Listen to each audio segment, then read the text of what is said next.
Hello बच्चों, मैं सांक आप सभी का स्वागत करता हूँ अपने यूट्यूब चैनल सांक स्टडी सर्कल में। तो आज हम फिर से प्रेजेंट हैं क्लास 10 हिस्ट्री का एक और वीडियो के साथ। पिछली वीडियो में हमने क्या है कि एक्सरसाइज 6 का जो आपका हिस्ट्री का बुक चलता है उसमें हमने क्या है कि लघु उत्तरीय में 1 से लेकर 5 तक का सोल्यूशन किया था।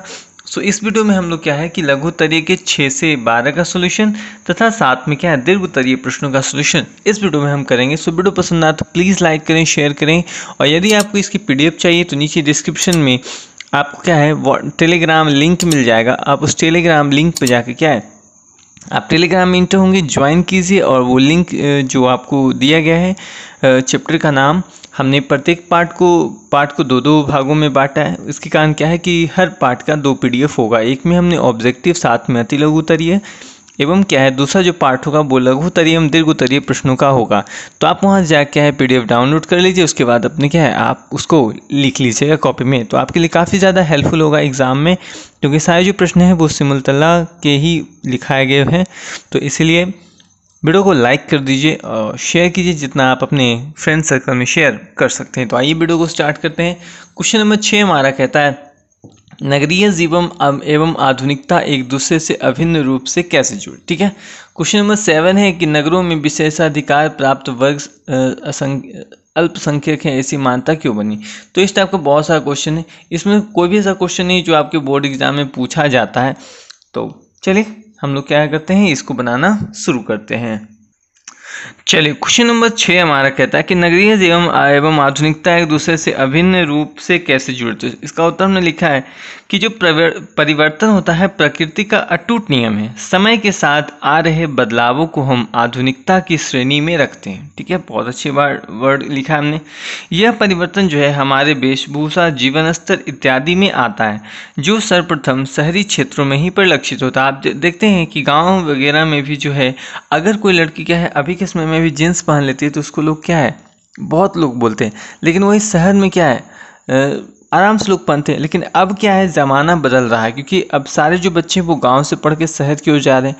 तो क्या है शहर की जो वेशभूषा है, शहर में रहने चहने बोलने का ढंग जो है उसको क्या अपने गाँव में भी ला रहे हैं। कहता है आधुनिक संचार सुविधाएं, आधुनिक घरेलू उपयोगी पदार्थों, नए नए डिजाइनों वाले वेशभूषा इत्यादि सर्वप्रथम क्या है नगरीय जीवन में ही दिखाई पड़ती है। ठीक है, क्योंकि उन्हें अपनाने के लिए आवश्यक संसाधन एवं माध्यम उपलब्ध। देखते हैं लड़कियां ही क्या है वहाँ अलग अलग तरह के कटे छटे फटे ड्रेस पहनती है, कोई उसको कुछ नहीं बोलता है। लेकिन वही चीज़ गांव में लाया तो उसको बहुत लोग बोलेंगे। लेकिन क्या है कि वहाँ लोग पहनते हैं, क्योंकि क्या वहाँ की कल्चर ही ऐसा है। लोग वहाँ क्या है अलग अलग तरह के खोते, वहाँ संसाधन उपलब्ध है। गांव में खोजिएगा सही से आपको 10 तरह का डिजाइन का कोई शर्ट नहीं मिलेगा, लेकिन वही शहरों में खोल लीजिए एक बार में जाए तो आपको 200-300 तरह के शर्ट मिले, क्योंकि वहाँ बड़ा बाजार उपलब्ध है। प्रत्येक गांव में आप देखेंगे बाजार नहीं होता है, 10, 20, 30 गांव मिला के एक बाजार होता है। तो सोच के देखिए सभी गांव की ज़रूरतों को आखिर वो उतना बाजार कितना पूरा कर पाए। लेकिन शहर में क्या है इतना बड़ा बाजार होता है कि वो शहर तो क्या आसपास के जितने सारे गांव हैं सभी का क्या है जरूरत पूरा आराम से कर लेता है। ठीक है, क्वेश्चन नंबर चलिए 7 देखते हैं हम लोग।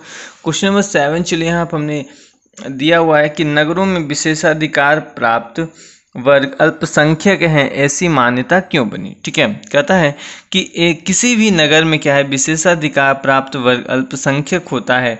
ऐसी मान्यता का मुख्य कारण पूंजी का असमान वितरण। ठीक है, पूंजी कुछ मुट्ठी भर लोगों के पास ही सीमित होती है, जिसे पूंजीपति वर्ग। हाँ सही बात है, जो बड़े लोग होते हैं जो पूंजी लगाते हैं उसको पूंजीपति कहते हैं।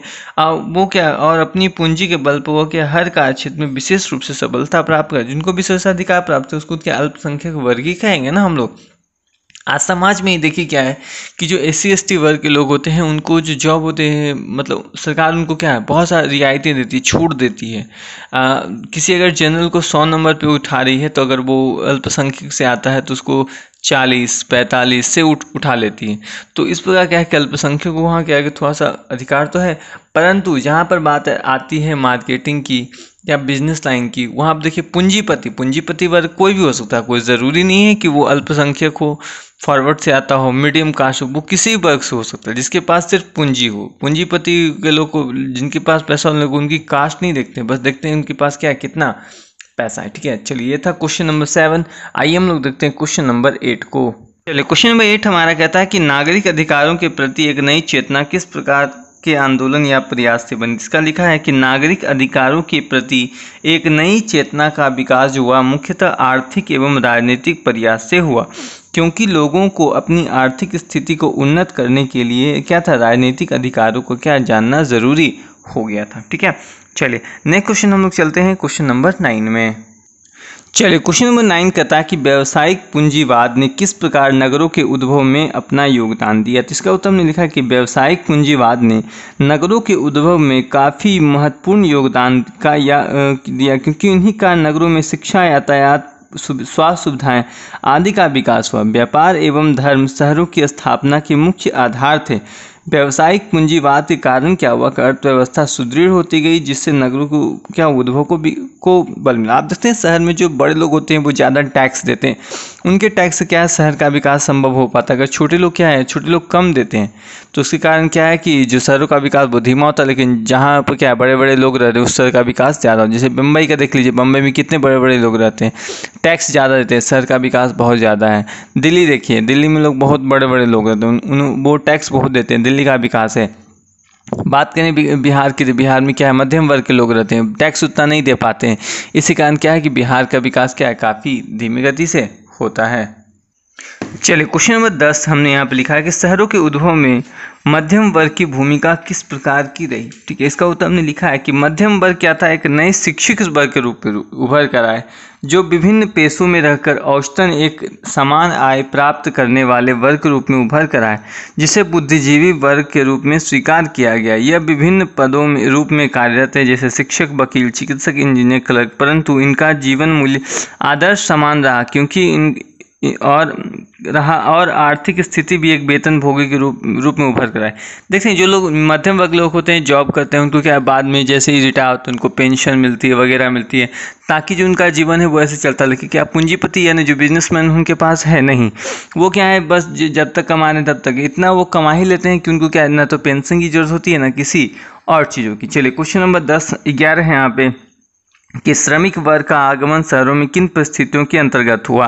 तो लिखा हमने कि शहरों में फैक्ट्री प्रणाली की स्थापना कारण क्या है कि ग्रामीण क्षेत्रों का भूमिहीन कृषक वर्ग रोजगार की तलाश में शहरों की ओर पलायन करने लगा। चलिए क्वेश्चन नंबर 12 है कि शहरों में किन समस्याओं को जन्म। शहरों में बहुत सारी समस्याएं हैं, जो निम्नलिखित समस्याएं लगभग देखिए हमने लिखा है कि शहरों में क्या निम्नलिखित नई समस्याओं को जन्म दिया। पहला था आवास की समस्या, इतना आबादी हो गया कब रहने के लिए घर सोचना पड़ता है। दूसरा है जलापूर्ति की व्यवस्था, यानी जल का सही से होने कहीं पर है तो अब बिहार में ही देखिए ना, बिहार के किसी भी जिले में चल जाइए, आज देखिए क्या है आवास की असुविधा तो है ही, रहने के लिए रूम नहीं मिलता है। दूसरा क्या है जलापूर्ति, सभी जगह जल नहीं है, अगर जल है भी तो इतना ज़्यादा लोग गली में बहा रहे हैं कि क्या है आधा तो मतलब बगैर बरसात क्या है पता चलता है कि बिहार के कई ज़िले क्या है वो दहे रहते हैं। चलिए नेक्स्ट है हमारा प्रदूषण की समस्या। इतने शहरों में क्या है कि इतनी ज़्यादा आबादी होगी, इतनी ज़्यादा आबादी क्या प्रदूषण की समस्या भी क्या है काफ़ी ज़्यादा हो गई। ठीक है, तो ये था हमारा लघु उत्तरीय के सभी प्रश्नों का उत्तर। चलिए चलते हैं दीर्घ उत्तरीय प्रश्नों में। और हाँ, वीडियो पसंद आया तो प्लीज़ लाइक करें। ये तो हम लोग आ चुके हैं दीर्घ उत्तरीय प्रश्न की ओर। दीर्घ उत्तरीय का पहला प्रश्न कहता है कि शहरों के विकास की पृष्ठभूमि एवं उनकी प्रक्रिया पर प्रकाश डालें। यानी शहर का विकास कैसे हुआ, उसकी पृष्ठभूमि क्या रखी गई, उसकी क्या प्रक्रिया थी। जिसमें लिखा है कि शहरों के विकास की पृष्ठभूमि मध्यकालीन सामंती सामाजिक संरचना एवं मध्यकालीन जीवन मूल्य 13वीं शताब्दी तक अपने क्या शिखर पर था। कई प्रतिरोधों के पश्चात भी व्यवस्था में नई एवं बाह्य शक्तियों को जो इसे परिवर्तित करना चाहती थी यथासंभव नियंत्रित रोका और अपने में समाहित किया। अंततः क्या हुआ, एक नई सामाजिक एवं राजनीतिक संरचना क्या हुई, विकसित हुई, जो अपनी परंपराओं एवं स्वरूप के लिए क्या है प्राचीन परिपाटी के प्रति ऋणी तो थी, किंतु नवीन राजनीतिक एवं आर्थिक अवधारणाओं को स्वीकार करती थी, जो अधिक लौकिक एवं जिज्ञासु प्रवृत्ति से प्रेरित थी। इसी पृष्ठभूमि में क्या हुआ, शहरी जीवन का पुनः उदय हुआ। शहरीकरण की प्रक्रिया क्या है, 3 ऐतिहासिक प्रक्रियाओं ने आधुनिक शहरों की स्थापना में निर्णायक भूमिका निभाई। कौन कौन थी 3 भूमिकाएं। पहला था औद्योगिक पूंजीवाद का उदय, यानी आजकल क्या जो बिजनेसमैन है उनका उदय हुआ। विश्व के विशाल भूभाग पर औपनिवेशिक शासन की स्थापना, उपनिवेश बनाया जाने लगा। तीसरा क्या था वो, लोकतांत्रिक आदर्शों का विकास हुआ। ठीक है, यानी लोग क्या है डेमोक्रेटिक होते गए धीरे धीरे।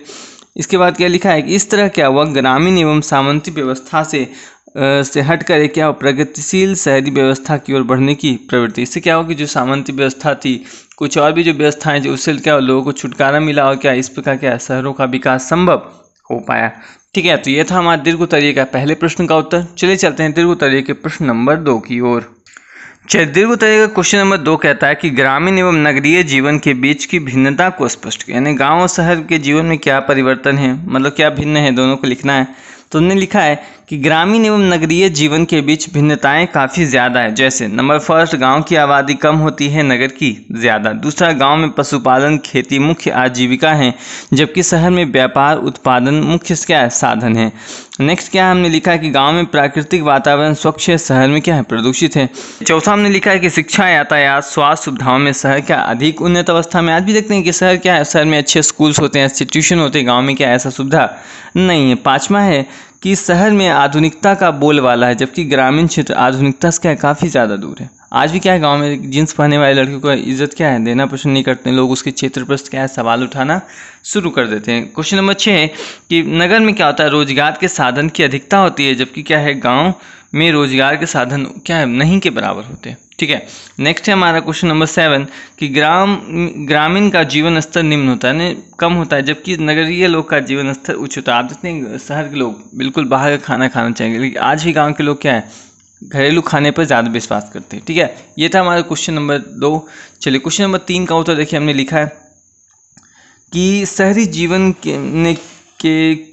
में किस प्रकार के सामाजिक बदलाव आए, यानी किस प्रकार सामाजिक बदलाव जो है वो शहरी में आए। ठीक है, तो लिखा हमने कि शहरीकरण की प्रक्रिया ने क्या किया, सामाजिक जीवन में काफ़ी बदलाव लाया। ठीक है, ग्रामीण जीवन मुख्यतः कृषि प्रधान अर्थव्यवस्था पर आधारित था, परंतु क्या हुआ, नगरीय जीवन गतिशील मुद्रा अर्थव्यवस्था पर आधारित, यानी बिजनेस पर आधारित थी। सीधा रोजगार के साधनों की अधिकता कारण क्या हुआ कि शहर में लोगों का जीवन स्तर ऊपर उठने लगा, जिससे शिक्षा का प्रसार सामाजिक जीवन में एक नया बदलाव, ठीक है, नया बदलाव लेकर आया। लोगों में स्वार्थ की भावना बढ़ने लगी, अधिकाधिक धनापार्जन के लिए क्या हुआ, प्रतिस्पर्धी माहौल बढ़ने लगा। लोगों के जीवन में सुविधाएं तो बढ़ने लगी, परंतु कलुषता और कुविचार भी बढ़ने लगा, जिससे क्या हुआ कि मानवता की भावना घटने लगी। लोग सिर्फ क्या है, अपने ही बारे में सोचने लगे। सामाजिक जीवन में क्या हुआ कि आधुनिकता का बोलबाला बढ़ने लगा। नगरीय जीवन और आधुनिकता एक दूसरे क्या पूरक बन गए, व्यक्तिवाद की भावना बढ़ गई। आजकल देख इसमें जो हमने क्या है, जितनी सारी बातें बताई उसको आप क्या है अपने जीवन में प्रैक्टिकल रूप में देख सकते हैं। शहर में क्या है, आप देखिएगा किसी व्यक्ति को किसी भी व्यक्ति से कोई मतलब क्या है नहीं है। यहाँ पे क्या है, गांव में लेकिन ऐसा नहीं है। आप देखिएगा शाम होगा या कुछ भी हो, लोग क्या है एक दूसरे के साथ बैठेंगे, बातचीतें करेंगे, अपनी दिनचर्या शेयर करते हैं। लेकिन शहरों में क्या है, ऐसा आपको देखने को बिल्कुल भी नहीं मिलेगा। वहाँ पर लोग क्या है, सिर्फ अपने बिजनेस और अपने फ़ायदे के लिए क्या है एक दूसरे के साथ रहते हैं, बाकी कोई किसी का वहाँ पे होता नहीं है। वहाँ लोग क्या है एक दूसरे से क्या है, बिल्कुल लगता है जलन की भावना है। अगर किसी ने क्या है 4 मंजिला मकान बना लिया तो दूसरा व्यक्ति क्या उससे जलने लगता है, वो भी क्या है 4 मंजिला या 5 मंजिला मकान बनाना क्या करेगा, शुरू कर देगा। ठीक है, तो ये था हमारा क्वेश्चन नंबर 3 दीर्घ उत्तरीय का। आइए सॉल्व करते हैं दीर्घ उत्तरीय का क्वेश्चन नंबर 4। चलिए, दीर्घ उत्तरीय का क्वेश्चन नंबर 4 कहता है कि शहरीकरण की प्रक्रिया में व्यवसायी वर्ग, मध्यम वर्ग, मजदूर की भूमिका, यानी तीनों वर्ग, व्यवसायी वर्ग, मध्यम वर्ग एवं मजदूर वर्ग। चलिए, तो हमने लिखा है कि शहरीकरण की प्रक्रिया में क्या हुआ, व्यवसायी वर्ग, मध्यम वर्ग एवं मजदूर वर्ग की काफ़ी अहम भूमिका है। पहला हमने क्या व्यवसायी वर्ग के बारे में लिखा है कि व्यवसायी वर्ग ने अपने व्यापारिक उद्देश्य की पूर्ति हेतु वाणिज्यिक कार्यस्थलों, जन परिवहन प्रणाली, औद्योगिक केंद्र इत्यादि की स्थापना करना, यानी फैक्ट्री बनाई, जिससे क्या है धीरे धीरे वहाँ की आबादी बढ़ने लगी, सामाजिक परिवर्तन होने लगा और छोटा सा क्षेत्र क्या हुआ, शहर में तब्दील हो गया। चलिए, मध्यम वर्ग की बात आते हैं, तो लिखा हमने मध्यम वर्ग धीरे धीरे एक नए शिक्षित वर्ग के रूप में उभरने लगा। इस वर्ग में वकील, शिक्षक, डॉक्टर, इंजीनियर, क्लर्क इत्यादि पदों पर लोग क्या है आसीन होने लगे। इनकी आर्थिक स्थिति उन्नत होने लगी, जिससे क्या हुआ, सामाजिक जीवन में परिवर्तन आया और शहरीकरण की प्रक्रिया को क्या है आरंभ हुई। चलिए, नेक्स्ट हमने क्या मजदूर वर्ग के बारे में लिखा है कि गांव की किसान और मजदूर क्या है अपनी आर्थिक स्थिति को सुदृढ़ करने के लिए क्या औद्योगिक प्रतिष्ठानों, यानी जो कुछ लोग पढ़ाई में जाने लगे, कुछ लोग क्या है कि फैक्ट्री वगैरह में काम करने के लिए जाने लगे, के लिए औद्योगिक प्रतिष्ठानों एवं व्यावसायिक प्रतिष्ठानों की क्या पलायन करने लगे, जिससे क्या है शहरीकरण की प्रक्रिया को बल मिला। यानी शहर को बढ़ावा देने के लिए तीनों की आवश्यकता थी, व्यवसाय की, मध्यम वर्ग की और मजदूर वर्ग की। तो ये था क्वेश्चन नंबर दीर्घोत्तरी का 4। आइए देखते हैं, सॉल्व करते हैं हम लोग दीर्घोत्तरी के क्वेश्चन नंबर 5 को।